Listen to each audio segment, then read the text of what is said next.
박수 슬레이트 부탁드릴게요. 당신 스스로에게 투자하는 것이 가장 훌륭한 투자이다. 이것은 당신의 삶을 개선시킬 뿐만 아니라 당신 주변의 사람들의 삶도 개선시켜준다. 로빈 샤르마. 네, 안녕하세요. 성우 최승훈입니다. 직업은 성우고요. 근황은 지금 이렇게 인터뷰도 하고 있고 오디오북도 녹음하고 있고 각종 더빙이나 게임 녹음, 기타 등등 광고 포함해서 여러 분야에서 활동을 하고 있습니다. 성우와 관련된 모든 컨텐츠에 다방면으로 일을 하고 있다고 생각하시면 될 것 같아요.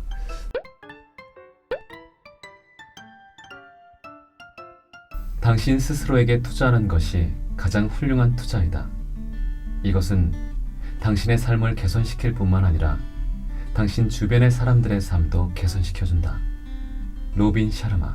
당신은 당신 스스로를 보살필 도덕적 의무가 있다. 당신이 사랑하고 소중하게 생각하는 사람들에게 잘해주고 도와주고 보살펴주는 것처럼 당신 자신 스스로에게도 잘해주고 도와주고 보살펴줘야 한다는 것이다. 조던 피터슨. 당신은 당신 스스로를 소중하게 생각하지 않으면 당신의 시간도 소중하게 생각하지 않게 될 것이다. 그리고 당신의 시간을 소중하게 생각하지 않게 되면 당신은 아무것도 하지 않게 될 것이다. M. 스콧 팩. 당신이 당신 자신을 믿으면 그 어느 누구도 납득시킬 필요가 없을 것이다. 당신이 당신 자신에 대해서 만족한다면 다른 사람의 허락이 필요 없을 것이다. 그리고 당신 자신이 당신 스스로를 받아들인다면 세상의 모든 것이 당신을 받아들이게 될 것이다. 라오즈. 이번에 제가 낭독한 도서는요, 스튜디오 오드리에서 출판한 나는 나답게 살기로 했다.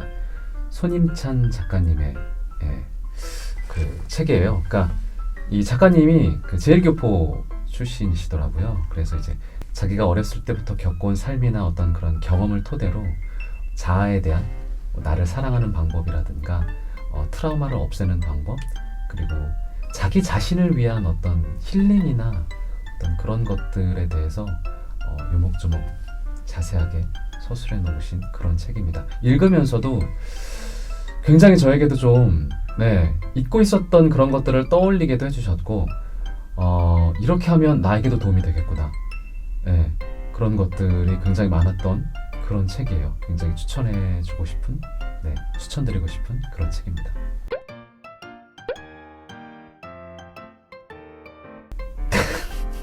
저는 사실 굉장히 되게 많은 생각을 해주게 하는 질문이 아닌가. 나는 나답게 살기 위해 어떤 일을 하고 있지? 뭘 하고 있지?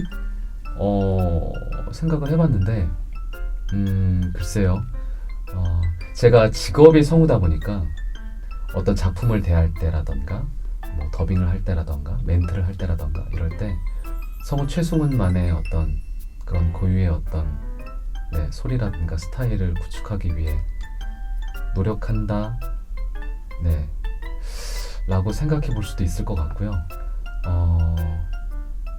약간 그런 것 같아요. 그러니까 저답게 살기 위해서 다른 사람과 뭔가 차별되는 나만의 모습을 뭔가 구축하는, 그걸 또 연기에서 드러내는, 그래서 똑같은 캐릭터라도 이 사람이 하면 뭔가 다르고 뭔가 색다르다, 최승훈만의 스타일이 있다, 약간 이런 얘기를 들을 수 있도록 그렇게 노력하며 살고 있는 중입니다.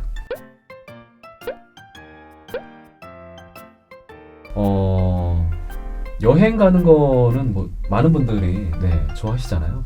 사실 또 시국이 이렇다 보니까 여행은 많이 못 간 상태긴 해서 많이 지금 이제 웅크려 있는 상태예요. 나중에 점프하기 위해서 많이 웅크려 있는 상태고, 운동을 좀 꾸준히 하려고 하고 있어요.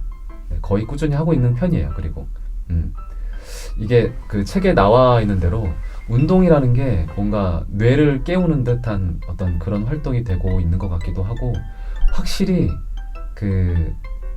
격하게 약간 막 숨차게 운동을 한번 딱 하고 나면 좀 이렇게 좀 밝아진다고 해야 될까요? 뭔가 트인다고 해야 될까요? 그런 느낌을 받는 경우가 종종 있었거든요. 그래서 확실히 운동이 살아가는 데 있어서 분명히 도움이 되는구나. 네, 그런 생각을 또 책을 읽으면서 하게 됐던 것 같아요. 다른 것들은 청소 잘 안 하는 편이고요. 이제 해야겠네요. 독서 이렇게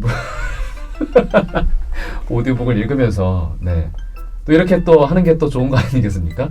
네, 독서를 그렇게 하고 있고 휴식은 그쵸. 휴식은 그 책에서도 소개된 적이 있는데 멍 때리는 가끔 운전을 하다가 길이 막히고 이러면 좀 답답하잖아요. 그럴 때는 좀 창밖으로 좀 시선을 돌려서 네, 나무라든지 뭐 한강이라든지 그런 걸 본다든가 네, 그런 식으로 뭔가 스스로 좀 이렇게 멍하게 있을 수 있는 시간을 좀 갖긴 하는 것 같아요. 네, 글쓰기는 문자 할 때 네, 죄송합니다.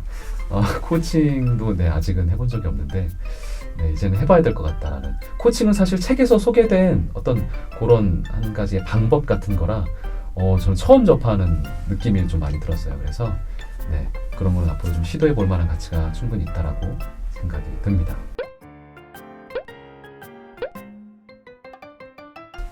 진지하게 답변을 해보자면 스스로에게 조금 더 솔직해져도 된다라는 말을 해주고 싶어요. 어렸을 때는 그런 게 있었어요. 남들보다 내가 못하면 그거를 약간 거짓말로 가려서 표현하는 그런 일들이 좀 있었고, 예를 들자면 달리기를 했어요. 운동회 때 달리기를 하잖아요. 달리기를 했는데 1등부터 예를 들어서 5등까지 있는데 제가 했는데 한 4등 했어요. 근데 나는 왠지 4등을 하면 진 것 같고 뒤처져진 것 같고, 그래서 엄마 아빠한테는 3등이나 2등을 했다고 그렇게 거짓말을 한 적도 있었고, 네, 그러니까 본인의 모습을 스스로 이렇게 솔직하게 인정하고 뭔가 받아들이지 못해서 나타나는 그런 모습들이 어렸을 때는 좀 있지 않았나.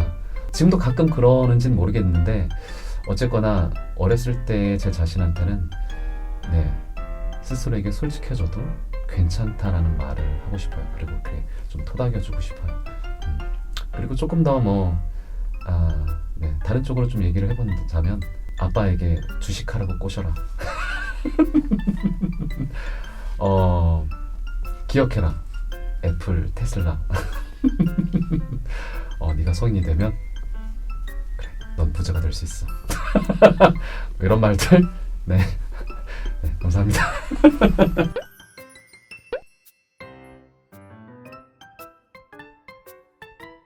장르는 여러 가지가 있잖아요. 뭐 소설도 있고, 이런 에세이나 뭐 수필 같은 것도 있고, 뭐 시 같은 것도 있고, 뭐 있는데 각자마다 이런 그 매력이 다 있는 것 같아서 저는 개인적으로 시 낭독하는 것도 굉장히 좋아하고요.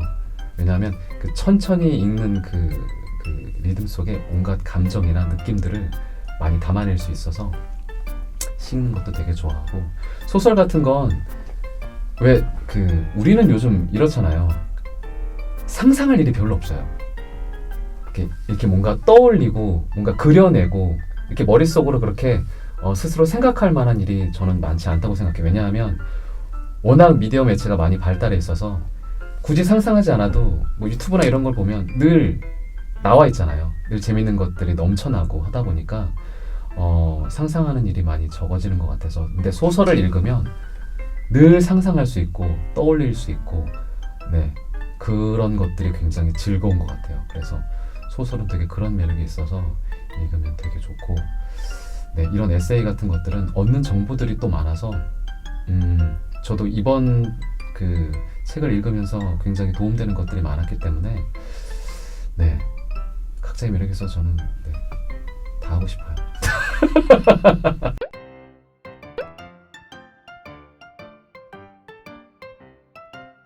오디오북은 혼자 녹음하는 거다 보니까 온전하게 그 자신만의 리듬으로 책을 읽어 나갈 수가 있어요. 그게 뭐 에세이가 됐든 소설이 됐든 무엇이 됐든 간에 내가 생각하는 템포대로, 내가 생각하는 느낌대로, 내가 상상하는 그 이미지대로 이제 녹음을 할 수가 있는 거죠. 그래서 그런 것들이 되게 매력적인 것 같아요. 작품이라는 거를 성우들이 하다 보면 뭐 대사를 서로 주고받으면서 아니면 여러 사람이 같이 하는 어떤 드라마나 뭐 더빙물 같은 경우는 여러 사람이 만들어내는 결과물이기 때문에 그게 어우러져서 하나의 작품이 나오지만 오디오북 같은 경우는 혼자서 온전히 이끌어 나가야 되는 콘텐츠이다 보니까 네, 자기만의 색깔을 보여줄 수 있는 그리고 성우들마다 또 목소리 톤이나 느낌들이 다 다르잖아요. 거기에서도 올 수 있는 뭐 그런 데서 받을 수 있는 매력들이 또 제각각인 것 같아서 그런 매력들이 있는 것 같아요.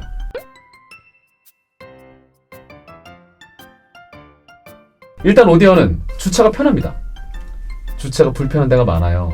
주차가 편하고 일단 올라오면 정말 그 오디오북을 위한 그리고 여기서 뭐 오디오 드라마도 많이 제작을 하니까 막 그 오디오 관련한 어떤 정말 그 오디오만을 위한 그런 어떤 녹음실 세팅이라든가 그런 환경이 구축이 되어 있어요. 여기 복도에 나가보면 간식거리도 있고 녹음 중간 쉴 때 이렇게 냠냠쩝쩝 할 수 있는 어떤 그런 간식거리도 준비가 되어 있고 성우들에게 굉장히 최적화된 어떤 그런 환경이 되어 있지 않나. 그리고 이렇게 또 인터뷰도 굉장히 지금 또 카메라 여기 한 대, 여기 한 대 이렇게 카메라도 두 대에다가 이런 것들이 조금 더 계속해서 발전하고 있지 않나. 나중에 오면 촬영팀, 전문 촬영팀이 전문 촬영팀이 생겨서 네, 녹음이 끝나면 우르르 세팅을 하고 또 이렇게 인터뷰도 하고 네, 이런 것도 뭐 만들어지지 않을까. 그리고 이제 환경 자체가 너무 방음이나 이런 시설들도 잘 돼 있어서 오디오북뿐만이 아니라 무슨 약간 노래 녹음도 얼마든지 가능한 약간 뭐 그런 것도 할 수 있을 것 같아요. 그래서 예전에도 여기서 오디오 드라마 녹음을 하면서 느꼈던 거지만 네, 이렇게 가까이서 호흡하고 네, 성우들이 같이 연기할 수 있는 네, 그런 좋은 환경이 만들어져 있는 것 같습니다.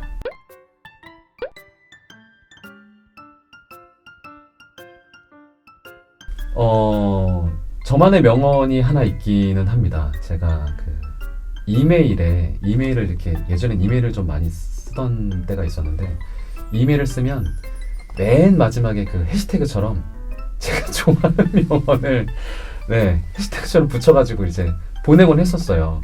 네, 그 명언이 뭔지 이제 알려드릴게요. 그러니까 그 프랑스 소설가 중에 앙드레지드라는 분이 계세요.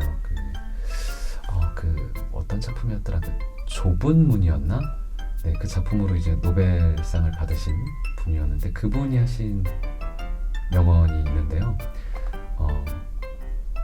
읽어드릴게요.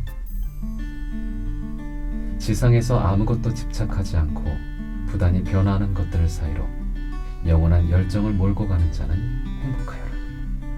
네, 이런 명언이 있습니다.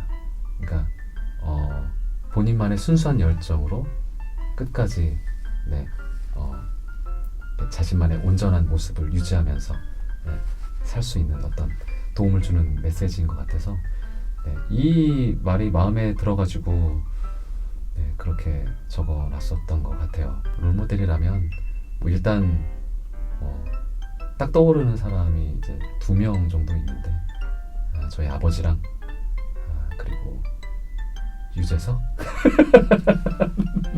아니 근데 사실 두 분의 공통점이 뭐냐면 두 분의 공통점이 정말 아무것도 없을 것 같은데 이게 되게 그 유재석도 그렇고 저희 아버지도 그렇고 두 분 다 굉장히 성실하세요. 꾸준하시고 중간에 뭐 포기하는 거 없이 네, 유재석 님도 마찬가지로 건 20여 년 동안 방송일을 정말 꾸준히 해오셨듯이 저희 아버지도 어렸을 때부터 뭐 하나 쉬지 않고 놓치지 않고 꾸준히 자기 자신의 일을 네, 하셔서 제가 또 이렇게 성장할 수 있게 도움을 주신 분이기 때문에 저는 그 성실함을 좀 본받고 싶다라는 생각을 네, 하게 되네요. 네, 쉽진 않겠지만 노력해 보도록 하겠습니다. 오디언 명언 릴레이 이렇게 인터뷰 봐주셔서 너무 감사드리고요. 그리고 오디언에서도 계속해서 좋은 컨텐츠들이, 좋은 오디오북이, 좋은 라디오 드라마 같은 것들이 많이 제작이 되고 있거든요. 네, 꾸준하게 관심을 가지고 지켜봐 주시면 이런 작품을 들으면서 여러분의 마음도 굉장히 풍요로워지지 않을까라는 생각이 듭니다. 네, 저도 거기에 일조할 수 있도록 더 많이 노력을 할 거고요. 앞으로 많이 이 오디언 그리고 오디오 컨텐츠 많이 사랑해 주시기 바랍니다.